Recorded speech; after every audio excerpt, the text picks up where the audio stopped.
April the 25th is an extremely important, almost a sacred day in both Australia and New Zealand. It is akin to Canada's November the 11th, Remembrance Day.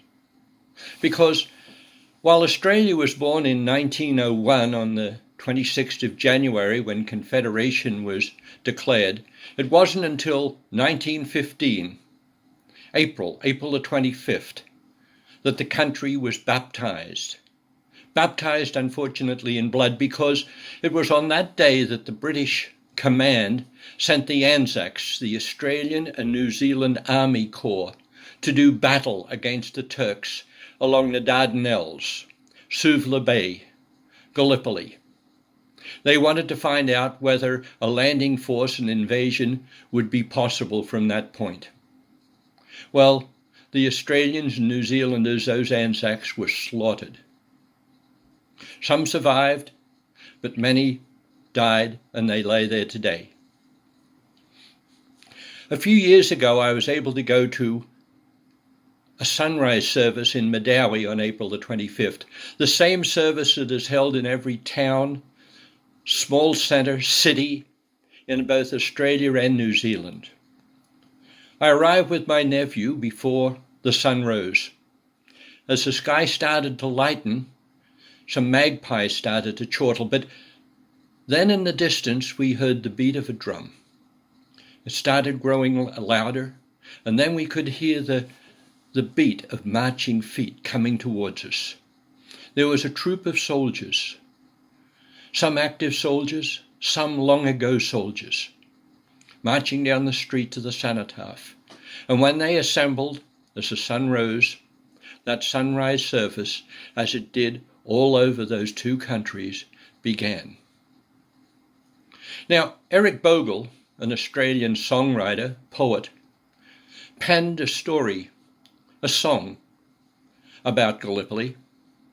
I met Eric twice, once over a beer at the Hillside Festival in Guelph, and another backstage after he'd finished a performance at the River Run. And I asked him a favor. Could I use his works to perform?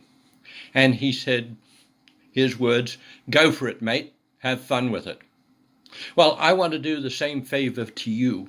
Actually, I'm going to give you two favors. First, I'm going to reproduce what Eric wrote. And the second favor, perhaps most important of all, while Eric sang it, I won't.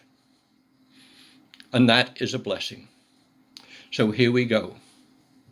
Well, before I do start, a couple of words to remind you of. A Matilda is a swag, a roll. It's a blanket in which a person's entire possessions are rolled, held together by a couple of pieces of rope and slung over their back. They carry it. That's their Matilda. They waltzing their Matilda, they carry their swag, they carry their pack. And that's about it. The quay that's mentioned, of course, is Circular Quay, that ferry and passenger dock that's now nestled between the Opera House and the Sydney Harbour Bridge in Australia. Now you know that.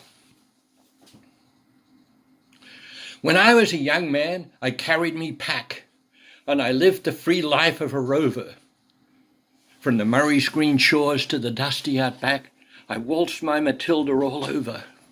Then in 1915, my country said, "Son, there's no time for roaming. There's work to be done." So they gave me a tin hat and gave me a gun, and they marched me off to the war.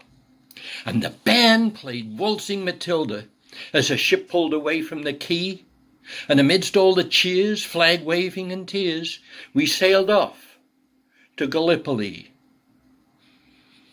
God, how I remember that terrible day when our blood mixed with sand and with water, and how in that hellhole they called Suvla Bay, we were butchered like lambs to the slaughter.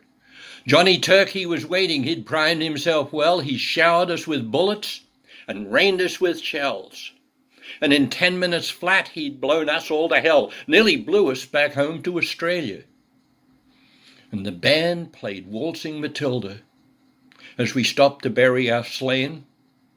We buried ours, the Turks buried theirs. Then we started all over again. And for 10 weary weeks, and for those who were left, we tried to survive in that hellhole of death, mud and fire. And for 10 weary weeks, I kept myself alive, while around me the corpses grew higher. Then a big Turkish shell knocked me ass over head, and when I woke up in a hospital bed and seen what had happened, God, I wished I were dead. Never knew there were worse things than dying. For I'll go no more waltzing Matilda, all around the green bush far and free, 'cause to hump tent and pegs, a man needs his legs.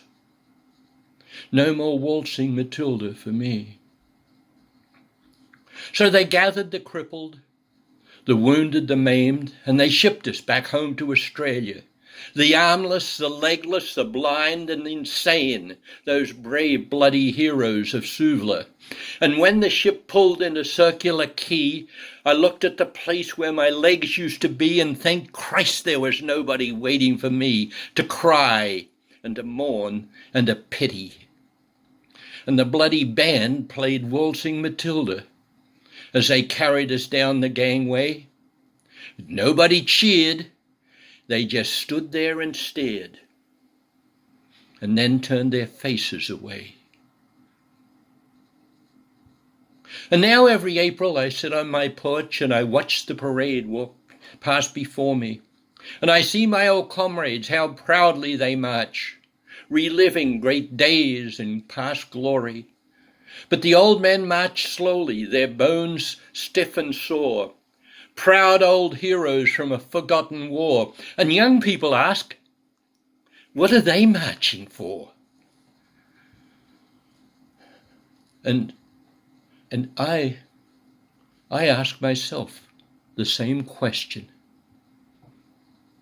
That the band played Waltzing Matilda, and those old men still answered the call.